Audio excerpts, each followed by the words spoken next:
My name is Randall Westfall, and this is Extreme. I always say that wilderness survival is kind of the gateway to nature connection. Really what I say I do isn't wilderness survival, it's deep nature connection.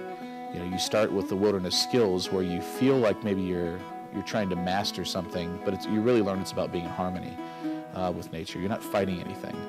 Rewilding is this tapping into an ancient way of living and being. It means we're looking back as to what made us come alive, and it helps us kind of restore the balance with ourselves, with our own bodies, with our health, and also with the health of the earth. My favorite part about what I do is two things really. Bird language and tracking. I think the two go hand in hand. And so bird languages is more than just me recognizing that that's a robin. Bird language is saying, well, what is that robin really telling me?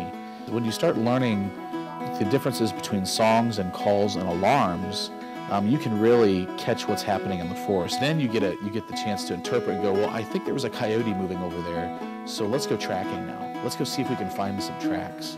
Maybe it wasn't a coyote, it was a fox sneaking through, it was a house cat. And so there's just so many stories happening on the landscape, and bird language and tracking to me tells the bigger story that most of us miss out on.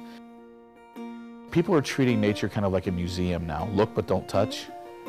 And that's not what we want. We want people to engage nature, because nature really does flourish whenever we interact with it. So it's almost like there's this sense that we need to be a part of this. We need to connect to it. We need to be caretaking. The simplest way to start what I call rewilding your own life, just create what I call a sit spot. It's your one place in nature that you can go and get away. Don't take your phone, don't take anything, and just sit and really just listen and expand your senses and your awareness, and just try to get a sense of what's happening. There are many wilderness survival schools, or what we call deep nature connection schools. Just finding ways to find groups that are doing these things also, and you'll slowly start to find ways that you'll start rewilding your life and reconnecting to nature.